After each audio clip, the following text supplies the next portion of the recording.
Olá, amigos da TV Mundo Maior. Começa agora o programa Ciência e Espiritualidade e hoje nós vamos falar um pouquinho mais de Chico Xavier, 100 anos de amor ensinando o caminho da cura. Olá, amigos da TV Mundo Maior. Esse é o seu Ciência e Espiritualidade, hoje com uma convidada muito especial, mas já bem conhecida de todos. Aqui na TV, a doutora Marlene tem o programa Portal de Luz e ela é a presidente da Associação Médico Espírita do Brasil Internacional.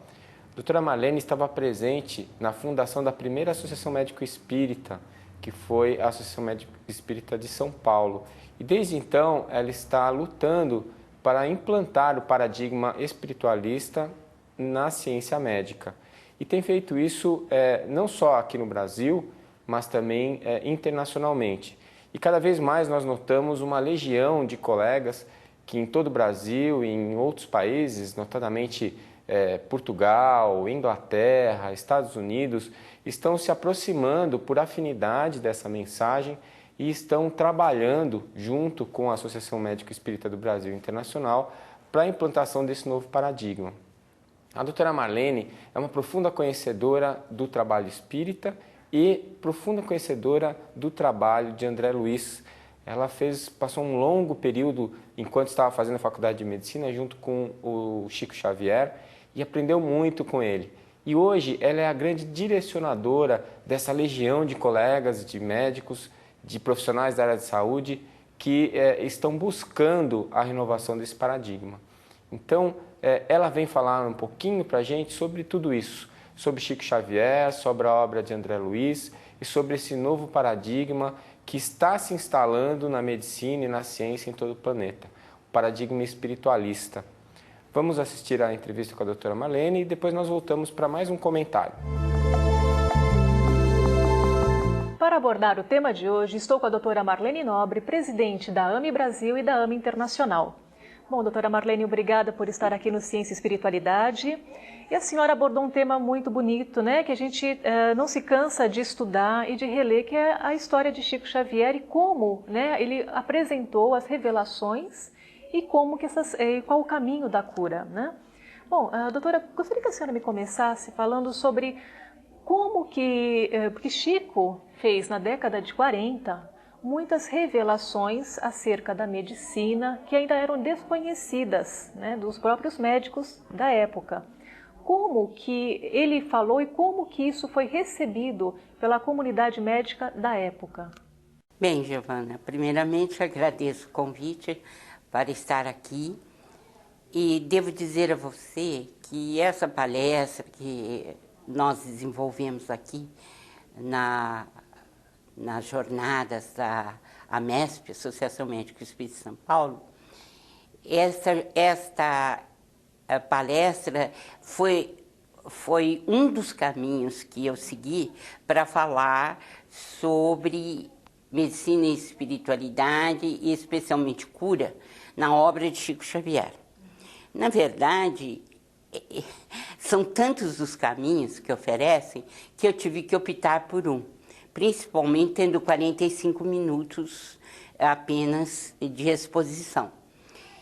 Então, eu optei particularmente para trazer alguns dados da vida do Chico, alguns dados biográficos, mostrando a cidade, os aspectos da sua vida comum, mas muito brevemente, para depois dizer que ele sempre foi encantado com a literatura, sempre teve assim um anseio muito grande de aprender, mas que ele foi frustrado porque não havia biblioteca na sua cidade, ele não tinha tempo, ficou com 14 sobrinhos para ajudar a criar, além das mães.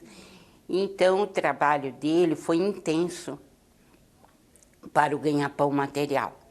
Mas, ao mesmo tempo que se fechou essa possibilidade intelectual dele, abriu-se um campo enorme com a mediunidade.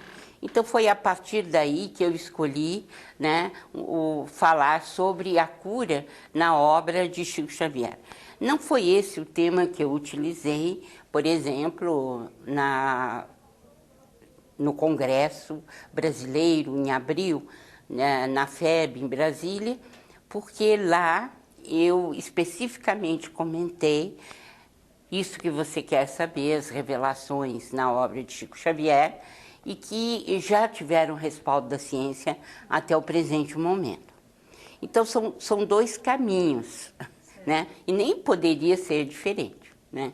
Porque para falar, por exemplo, de tudo aquilo que eles trouxeram, que foi revelado, e as repercussões hoje, se tem respaldo, se não tem respaldo da ciência, eu já aí só precisaria 50 minutos, né? Certo. Então, realmente, especificamente, o meu trabalho hoje de manhã, aqui respondendo nessas jornadas a respeito do caminho de cura na obra de Chico Xavier, eu optei por trazer Allan Kardec e as 3 artes de curar, que ele apresenta muito bem na Revista Espírita de março de 1868 e em A Gênese. Quer dizer, retomo essa parte importante de Allan Kardec e depois dou os desdobramentos do século XX, trazidos especificamente por Chico Xavier. De modo que eu faço um entrosamento entre as duas revelações, a do século XIX e a do século XX. E o caminho que os espíritos escolheram foi justamente ampliar a nossa visão do que seja saúde e do que seja doença, né? Fica bem claro para nós médicos, né, que a medicina, como ela está envolvida apenas no corpo biológico, é a medicina do corpo, então ela não tem muitas perspectivas assim dentro dessa medicina ampliada, alargada, que a visão espírita traz, né? Então, o que nós temos tido é bastante desenvolvimento, né, no conhecimento, por exemplo, dos ateromas, daquilo que pode trazer prejuízo para as artérias, para as veias, o que pode se fazer na área de transplantes, transplante de órgãos ou transplante de células-tronco adultas, e o que nós podemos fazer para revascularizar o coração, enfim, tudo aquilo que diz respeito ao órgão, ao organismo físico. Mas essa obra magnífica, ela abre a nossa cabeça para entender que a saúde vai muito além disso e ela está profundamente ligada à educação moral. E educação moral é o avanço espiritual, é o avanço da evolução da alma, né? Mas para evoluir, nós temos que sair daquilo que está acontecendo no presente momento, que é viver no complexo primário da vida. Quer dizer, no cérebro primitivo, no cérebro reptiliano, em que as reações são muito primitivas, né? E isto, a obra do Chico, nos dá uma visão extraordinária, né? Para nós fica tudo muito claro isto, né? Então, qualquer progresso mais alentado da medicina dependerá do passo espiritual que for dado agora, né? Nós não ficaremos muito restritos à parte física, biológica, mas partiremos para a evolução espiritual, que por sua vez vai fazer evoluir o perispírito e o corpo físico. Essa é a nossa tendência, não é? E especificamente respondendo à sua pergunta, desde 1945, quando no livro Missionários da Luz, Alexandre apresenta as propriedades da pineal, as funções da pineal, que são completamente diferentes daquilo que se conhecia nos tratados de 1945, né? Foi só a partir de 1958 que se descobriu a melatonina e que todos os laboratórios passaram a investir na pesquisa da glândula pineal. Então, Veja bem, nós chegamos a 2010, né? Portanto, nós estamos praticamente há 50 anos, mais de 50 anos, quase há 60 anos dessa revolução que o Espiritismo trouxe. Já descobrimos inúmeras funções da pineal, por exemplo, mas ainda não chegamos no bojo da questão trazida por André Luiz e por Alexandre. Nós ainda não estamos lá. Mas vamos chegar, com Vamos certeza. chegar, sem Doutora, dúvida. a gente vai fazer uma breve pausa agora e nós voltamos já já.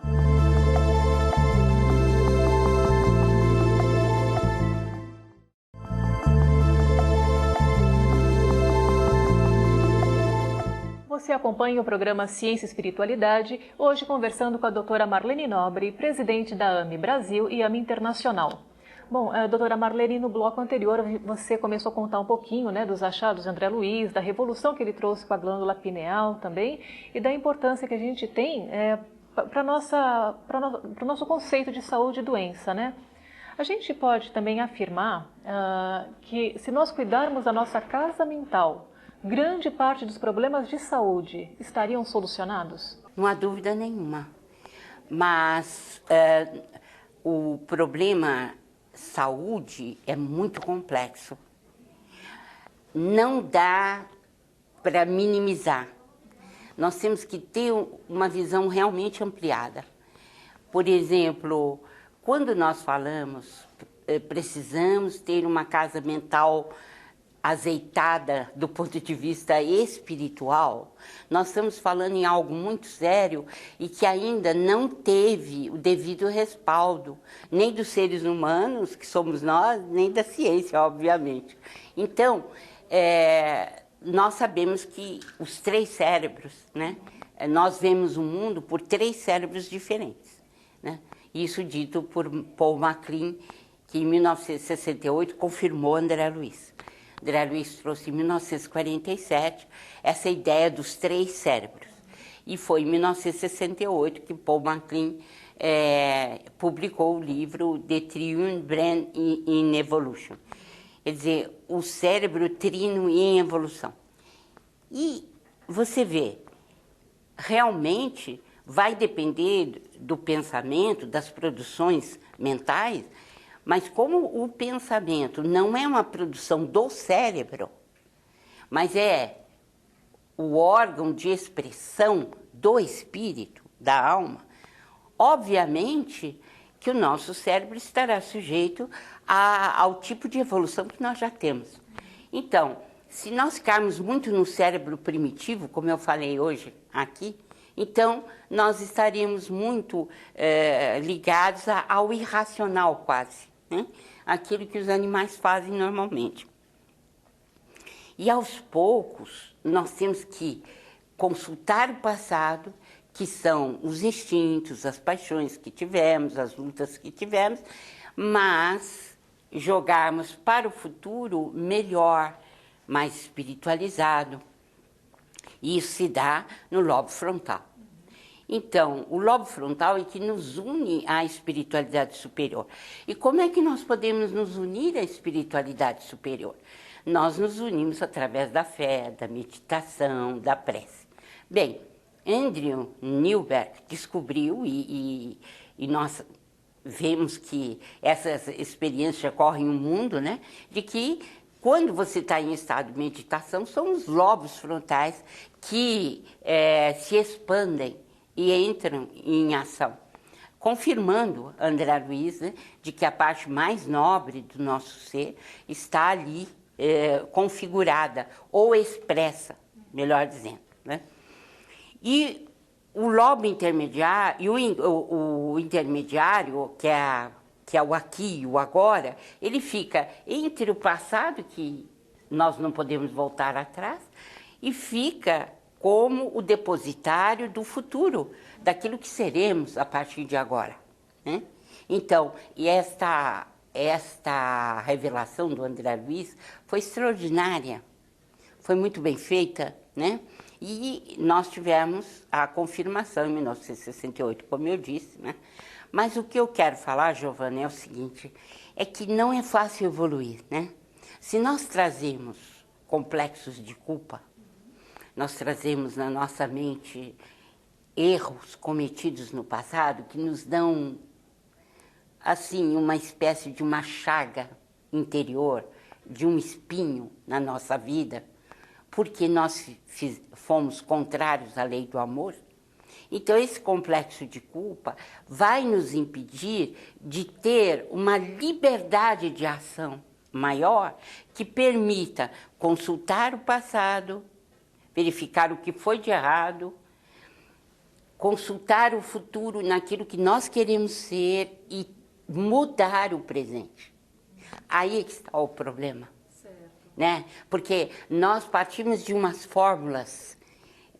Então, o nosso cérebro, ele é prisioneiro de uma maneira de agir, porque o nosso espírito não está conseguindo sair. Certo.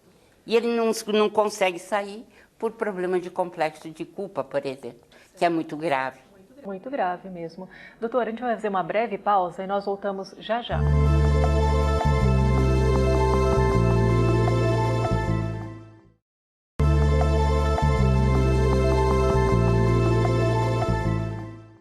Você acompanha o programa Ciência e Espiritualidade, hoje com a doutora Marlene Nobre, presidente da Associação Médico Espírita do Brasil e Internacional. Bom, doutora Marlene, no bloco anterior a gente falou um pouquinho, né, sobre o complexo de culpa, e isso é bem apresentado no livro Entre a Terra e o Céu, né, onde o instrutor Clarencio diz que o sentimento de culpa, esse complexo de culpa, pode causar um colapso mental, levando, né, a pessoa ao desequilíbrio, né? Mas como que a pessoa pode tentar se equilibrar ou tentar não cair tanto nesses complexos? Por isso é importante a educação moral. Kardec já colocou isso muito bem, né, na obra que ele deixou, e Chico Xavier veio exatamente trazendo à tona esse tema e dando subsídios para a pessoa sair do problema, né?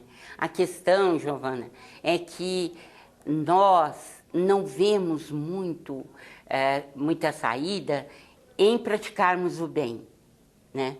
Mas no Livro dos Espíritos diz como é que nós podemos vencer o egoísmo, né? Ele diz, praticando a abnegação. Olha, a abnegação é o dever além do limite, além do que está previsto para você, né?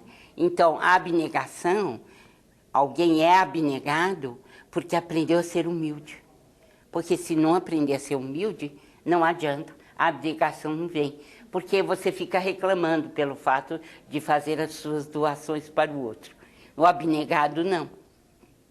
Ele faz como um dever, como algo que surge de dentro dele, para poder fazer o bem para os outros, sem olhar a quem, e tendo isso como uma obrigação espiritual. Então, veja bem, toda a obra do Chico nos traz constantemente, né, e vem batendo nessa mesma tecla. É preciso humildade, porque somente a humildade, diz Emmanuel, nos livra da animalidade inferior. Ora, se nós quisermos sair do complexo de culpa, nós temos que buscar deveres. Dever no lar, o dever no trabalho, o dever junto a todos os companheiros que, de alguma forma, misturam-se conosco, ou mesclam-se conosco no mesmo trabalho, seja ele espiritual ou material, e procurarmos trabalhar com amor, com humildade. O amor é a palavra-chave, não, doutora? Exato. Agora, o amor, Giovana, para que ele frutifique, ele tem que ser acompanhado da humildade. Porque aí ele frutifica de fato, entende? Então, veja bem, se nós trazemos problemas do passado, e todos nós trazemos, nós temos complexos de culpa que repontam lá dentro do interior. E que vêm à tona sob a forma de movimentos tristes, negativos. Nós passamos mal, não sabemos porquê, vamos para a depressão, vamos para tais estados psicológicos negativos. Por trás está uma lembrança fugidia, às vezes, uma lembrança inconsciente de que algo não fizemos para o bem dos outros, mas os prejudicamos, né? A melhor saída é o trabalho com amor. Melhor saída. Então, eu acho que psiquiatras, psicólogos e nós, médicos em geral, deveríamos ter, né, na nossa bagagem de auxílio ao paciente, a palavra trabalho, amor, né, como uma necessidade do paciente, né? Qualquer tarefa que dignifique a sua vida é importante. Certo. E isso, né, vem como o Chico aponta como o caminho da cura, né? Fechando todo... Exatamente. E me lembro sempre dessa passagem dele, né? Quando um senhor, Chico, minha vida está por um fio, né? Aí ele diz, meu filho, trabalha que o fio engrossa. Exatamente essa ideia resumida de uma forma singular, né, singela, mas que diz muito, né, do que nós devemos fazer. Com certeza. Bom, doutora, a gente poderia ficar falando aqui por horas, mas o nosso bloco de entrevistas chegou ao final. Você que está em casa já sabe, mande o seu comentário, a sua sugestão ou a sua dúvida para nós. O nosso e-mail é cienciaeespiritualidade@tvmundomaior.com.br. Décio, agora é com você. Muito obrigado, Giovana. Muito obrigado, doutora Marlene, pela sua presença no nosso programa. Eu queria, para fechar esse programa de hoje, chamar a atenção do conceito de saúde. A Organização Mundial de Saúde define no seu site saúde como não apenas a ausência de doença, mas o bem-estar biopsicossocial. A própria Organização Mundial de Saúde fala que esse conceito tem que ser estendido. É biológico, psicológico, social, espiritual e ecológico. Inclusive, esse conceito vem ao encontro das ideias de Hipócrates, na escola de Cos, a origem da medicina ocidental. Muito bem, será que hoje nós, médicos e profissionais de saúde, praticamos uma ciência médica, uma atenção à saúde, usando como premissa esse conceito?